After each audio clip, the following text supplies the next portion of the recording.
Y ahora, Realidad en Contexto, con el licenciado Julio Pérez Peña.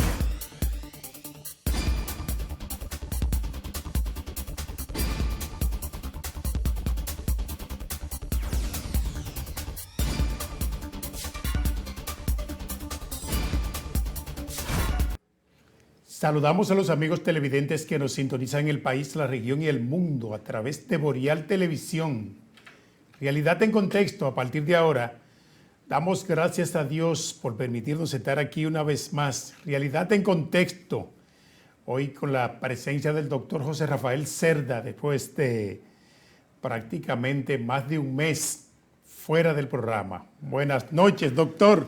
Buenas noches, Pérez Peña, buenas noches, amables televidentes. Es un placer inmenso poder estar en contacto con ustedes, deseándoles, ya que es la primera vez que nos encontramos, la mejor de las felicidades para este año 2026, porque es un año nuevo con nuevas esperanzas y experiencias, y eso significa que estamos nuevecitos para darle a todos a ustedes estas informaciones y orientaciones que le traemos en su programa Realidad en Contexto. Buenas noches. Mire, hay que resaltar proyecto de ley que ya fue aprobado por la Cámara de Diputados y que está orientado a reconocer deudas del Estado Dominicano a contratistas desde el año 1996. Digo que es significativo, vamos a ver hasta dónde pueda tener éxito, porque como usted comprenderá, en este país y sobre todo en el aspecto legislativo, cuando hay intereses encontrados, los proyectos de ley no corren mucho, no avanzan mucho, doctor, y ese es el gran problema. Vamos a hacer un poquito de historia en ese sentido. En el 1996, tengo entendido que quien gobernaba era Leonel Fernández, su primer periodo que tuvo al frente del Poder Ejecutivo, 96-2000. En el 2000 entonces entra Hipólito Mejía. ¿Qué pasaba antes de ese gobierno de Leonel Fernández? Que quien gobernaba era Joaquín Balaguer, y Joaquín Balaguer tenía como norma práctica, no digamos escrita, pero sí práctica, que él dejaba que las deudas se pusieran viejas y luego que estaban viejas no la pagaba. Si acaba de llegar, déjalo ahí, y después que está vieja yo no la voy a pagar porque está vieja. Entonces esa costumbre no fue eliminada en el primer gobierno, en el gobierno de Leonel Fernández en su primera gestión. Y por supuesto eso provocó una acumulación de deuda pública. El gobierno entonces debe, los gobiernos que siguieron, deben a estos contratistas las obras que ya están entregadas, inauguradas, completadas, y resulta que a ellos no se les paga, no se les ha entregado el pago correspondiente. Eso genera actualmente una presión muy fuerte sobre el Ministerio de Hacienda, que es quien tiene que hacer las erogaciones, los pagos y ese tipo de cosas. ¿Qué pasa con eso? Bueno, el presupuesto nacional se establece y luego que establece la ley de presupuestos y gastos públicos, eso se tiene que cumplir, es una ley. Entonces, como esa ley ya establece cuáles son las partidas y a cada ministerio que va, estos contratistas quedan cada vez rezagados. Así las cosas, se pusieron de acuerdo, buscaron legisladores y presentaron ese proyecto de ley, que es lo que entiendo que viene a ser una justificación de estos contratistas, estas personas que recibieron contratas del Estado para que les sean pagadas. No se olvide que el interés es económico. Vale decir que los diputados y senadores van a recibir su comisión por eso. Efectivamente, y hay otro dato que debemos resaltar aquí, es que siempre el interés político ha primado para que en casi todos los cambios de gobierno a los contratistas se le quede debiendo dinero, y como usted comprenderá, esto ha provocado la muerte de muchos contratistas que ahogados por las grandes deudas, los compromisos. Otros ya han fallecido desde el 1996 hacia acá, y eso debe corregirse. Lo que a mí me sorprende es que en este momento, cuando analizamos que el proyecto fue aprobado por el oficialismo, la oposición se abstuvo de votar a favor porque dice que en el paquete de contratos presentados hay gato entre macuto. Mire, eso no lo van a hacer si no hay beneficio para los legisladores, como usted acabó de indicar ahorita. Claro. Tendría que aparecer beneficio para esos legisladores que en este momento han tomado ese proyecto y lo han puesto en la orden del día y le han dado prioridad para que se apruebe. Quiero hacer una observación en ese sentido. La legislación, la ley dominicana establece lo que se llama prescripción.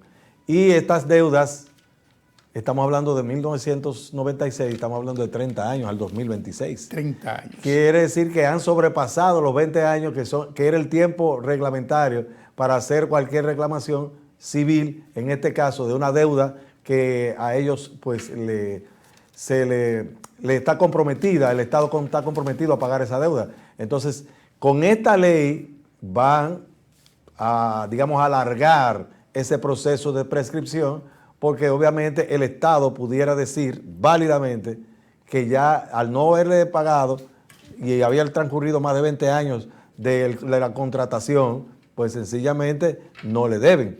Pero sería una irresponsabilidad del Estado. Lo que debió hacer el Estado, vuelvo y te digo, era desde el principio pagar, cumplir con sus obligaciones, pero Balaguer no tenía esa costumbre. Así es. Mire, los últimos días se han producido una serie de cambios que no vamos a decir que son importantes. El gobierno ha hecho remoción de funcionarios y ha designado otros nuevos. Quitó a Limber Cruz, de ministro de Agricultura, que hace tiempo debió llevárselo. Estaba cuestionado ese funcionario. Y por el otro lado, en impuestos internos. Esto ha desatado un problema interno tremendo en el PRM, aunque ellos digan que no tienen problema. Pero el presidente de la Cámara de Diputados, Alfredo Pacheco, hizo un pronunciamiento público en plena sesión del Congreso, donde él decía que se están cancelando técnicos importantes del PRM para que el funcionario entrante designar a sus amigos y todo el que él entienda que es afín con sus propósitos e ideología.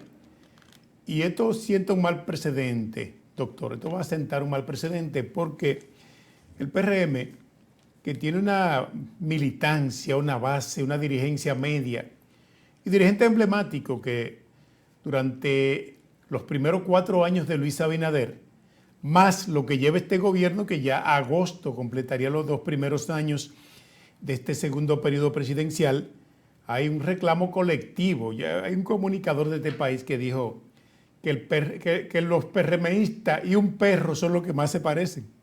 Dijo, ¿cómo se llama? El de Hilando Fino, Holguín. Salvador Holguín. Sí, señor. Dijo que un PRMista y un perro son los que más se parecen. Bueno, esta comparación está, digamos, un poco divorciada de lo que es el respeto y la dignidad de las personas.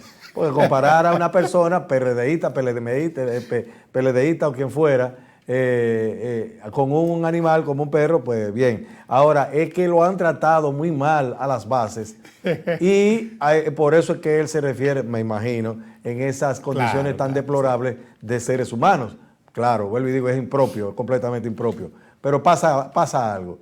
El PRMista sale a trabajar política para conseguir los votos. Eso se ha repetido una y otra vez. El presidente Luis Abinader llegó con esos votos, pero no está motivado, nunca lo ha estado, motivado a, digamos así, recompensar ese esfuerzo que hacen esa base del PRM. Y se opuso a la cancelación masiva en el Estado. Y se opuso. Lamentablemente, este tipo de consecuencias se dan porque las personas, los ministros, cuando llegan a su dependencia, vienen con su equipo. Y obviamente cuando son personas que tienen un conjunto de, digamos, de seguidores con conocimientos varios, porque son gente que tiene muy buenas relaciones, conocen abogados, conocen ingenieros, conocen médicos, y traen ese equipo para ellos trabajar, a quien le tienen confianza. Entonces, ahí está la situación. Lo que habría que hacer sería que el que estaba en una determinada posición se lleve su equipo para otro lado. Pero ¿qué resulta? Casi siempre son recompensas que se hacen independientemente de que pertenezcan al equipo o no de ese ministro o director general. ¿Qué pasa con eso? Bueno, viene el otro amigo, le dice ponme este, viene el otro amigo, le dice ponme este, pero no son de él. Cuando él se va de ahí, él se lleva lo de él y lo que quedan, entonces tendrían que hacer su diligencia con respecto al nuevo que llega. El nuevo que llega cancela a todo el mundo porque necesita hacer espacio para su gente. Ahí está el problema. Bueno, está en entredicho lo que pudiera ser el desempeño del Partido Revolucionario Moderno para las elecciones del 2028, que por más lejos que usted la vea, no están tan lejos. Y con una militancia que votó y que trabajó de manera activa para que el presidente Luis Abinader llegara a la primera magistratura del Estado, y un trato, digamos, denigrante, excluyente. No creo que el papel del PRM para el 28, no podemos emitir pronóstico por el momento. Pero el escenario político está pintando otra cosa. El escenario político dominicano pinta otra cosa. Doctor, usted se está integrando hace apenas 2 o 3 días y vuelve a conectarse con la realidad social dominicana, pero usted irá comprobando en el transcurrir de los días. Yo apuesto a que la realidad política que vamos a vivir nosotros los dominicanos no va a estar, digamos, tan influenciada por los partidos de oposición. Me parece, esa es la impresión que tengo. Han quedado muy debilitados. El PRM también va a quedar muy debilitado con respecto, pero con una abstención de un 40%, como pasó en las elecciones del 2024, se augura, es lo que yo creo, lo que proyecto, que va a haber una abstención nuevamente de los votantes con respecto a la cantidad, a la matrícula completa, y con ese poquito que vayan a votar es que se va a decidir quién va a ser el presidente. Y antes de irnos a la pausa, basado en el hecho en que ahora los gobernantes de América Latina irán orientados en el deseo del presidente de Estados Unidos, el que diga Donald Trump, ese será el presidente en todos los países latinoamericanos, porque ya no hay soberanía. Vamos a la pausa, regresamos en breve.